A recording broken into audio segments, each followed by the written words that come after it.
Hello everyone. कहते हैं महाभारत इन 5 महिलाओं के कारण हुआ था। अगर ये महिलाएं नहीं होती तो महाभारत नहीं होता। महिलाएं जितनी खूबसूरत थीं उतनी ही शक्तिशाली भी थीं, जितनी स्वतंत्र थीं उतनी ही परतंत्र भी थीं। महाभारत ग्रंथ में इन महिलाओं की भूमिका बहुत ही महत्वपूर्ण थी। उनकी शक्ति और सुंदरता का भी इस ग्रंथ में वर्णन मिलता है। पूरे महाभारत काल में महिलाओं की स्थिति कैसी भी रही हो और उन्होंने कुछ भी किया हो, लेकिन कई मौकों पर उन्होंने अपने ज्ञान और अपनी शक्ति का परिचय दिया। आइए जानते हैं उन महिलाओं के बारे में। लेकिन उससे पहले अगर आपको वीडियो पसंद आए तो लाइक करिए और चैनल को सब्सक्राइब जरूर से कर लीजिए। और अगर कोई सुझाव हो तो आप मुझे कमेंट करके जरूर बताइए। तो आइए जानते हैं कि वो कौन सी महिलाएं हैं जिनके कारण महाभारत युद्ध हुआ। महाभारत युद्ध के प्रमुख कारणों में से एक है द्रौपदी। द्रौपदी को महाभारत युद्ध का सबसे बड़ा कारण माना जाता है, जो महाभारत की सबसे शक्तिशाली महिला भी थी। अग्नि से उत्पन्न सांवले रंग की द्रौपदी को याज्ञसेनी और कृष्णा भी कहते हैं।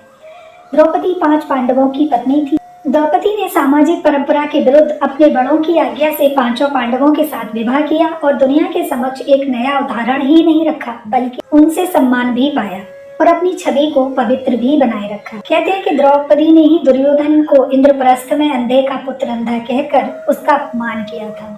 इसीलिए दुर्योधन ने शकुनी के साथ मिलकर अपने अपमान का बदला लेने के लिए एक षड्यंत्र के तहत पांडवों को द्रुत क्रीड़ा में द्रौपदी को दांव पर लगाने के लिए बाध्य किया और द्रौपदी का चीरहरण करवाया। इस खेल से ही महाभारत युद्ध की भूमिका लिख दी गई थी। द्रौपदी की कथा और व्यथा पर बहुत सारे उपन्यास लिखे जा चुके हैं। महाभारत की सबसे दूसरी शक्तिशाली महिला कुंती थी। कहते हैं कि कुंती भी महाभारत के युद्ध का एक कारण थी। कुंती और माद्री दोनों ही पांडु की पत्नियां थीं। जब पांडु को श्राप के कारण कोई संतान नहीं हुई तो पांडु के आग्रह पर कुंती और माद्री ने देवताओं का आह्वान करके 5 पुत्र प्राप्त किए। कुंती के 3 पुत्र युधिष्ठिर, भीम और अर्जुन और माद्री के 2 पुत्र नकुल और सहदेव थे। इससे पहले भी कुंती ने विवाह से पूर्व सूर्य का आह्वान करके कर्ण को जन्म दिया था, लेकिन लोक लाज के भय से उसे नदी में बहा दिया था। जब पांडु का देहांत हो गया तो वो माद्री पांडु के साथ सती हो गई। ऐसे कठिन समय में कुंती ने अपने मायके जाने की जगह अपने पुत्रों के भविष्य और उनके पालन पोषण के लिए हस्तिनापुर को चुना, जो कि उनके जीवन का एक बहुत ही कठिन निर्णय था। धृतराष्ट्र और गांधारी पांडव पुत्रों को अपनाना नहीं चाहते थे, लेकिन कुंती ने अपने पति पांडु के हितैषियों के समर्थन और उनके सहयोग से न केवल राजमहल में अपनी जगह बनाई, बल्कि धृतराष्ट्र और गांधारी को पांडवों को पांडु पुत्र मानने पर बाध्य किया। राजमहल में कुंती का सामना गांधारी से था। जहां कुंती वसुदेव की बहन और कृष्ण की बुआ थी, वहीं गांधारी गांधार नरेश की पुत्री, शकुनी की बहन और धृतराष्ट्र की पत्नी थी। धृतराष्ट्र की पत्नी गांधारी भी सुंदर और शक्तिशाली महिला थी। महाभारत के युद्ध में उनकी भूमिका बहुत ही विशेष थी। उनका राजमहल में बहुत ही महत्वपूर्ण स्थान था। गांधारी का विवाह भीष्म ने जबरदस्ती धृतराष्ट्र से कराया था और उनकी पहले विवाह की बात सुनकर धृतराष्ट्र और भीष्म ने उनके पूरे परिवार को बंधक बना लिया था, जो गांधारी के लिए बहुत ही कष्टकारी था। धृतराष्ट्र आंखों से ही नहीं, मन से भी अंधों की भांति व्यवहार करते थे। गांधारी की आंखों पर पट्टी बांधने का एक कारण ये भी था।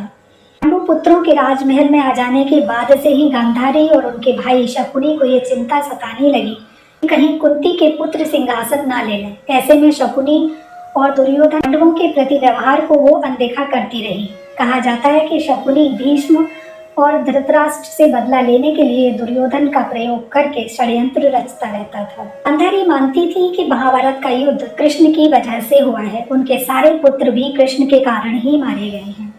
गांधारी ने भगवान कृष्ण को उनके कुल का नाश होने का श्राप भी दिया था। गांधारी के अलावा चौथी जो सबसे सुंदर और शक्तिशाली महिला थी जिनकी वजह से महाभारत का जन्म हुआ, वो थी राजमाता सत्यवती। सत्यवती राजा शांतनु की दूसरी पत्नी थी, जिनके कारण महाभारत की नींव पड़ी, क्योंकि उनके कारण ही भीष्म ने ब्रह्मचर्य की प्रतिज्ञा ली थी और हस्तिनापुर की गद्दी से कुरुवंश नष्ट हो गया था। यदि भीम सौगंध नहीं खाते तो सत्यवती के पाराशर से उत्पन्न पुत्र वेदव्यास की चमत्कारिक दृष्टि से उत्पन्न 3 पुत्र पांडु, धृतराष्ट्र और विदुर का जन्म नहीं होता और न ही वो हस्तिनापुर के शासक होते। तब इतिहास कुछ और ही होता। पांचवी सबसे सुंदर और निडर महिला थी देवी गंगा।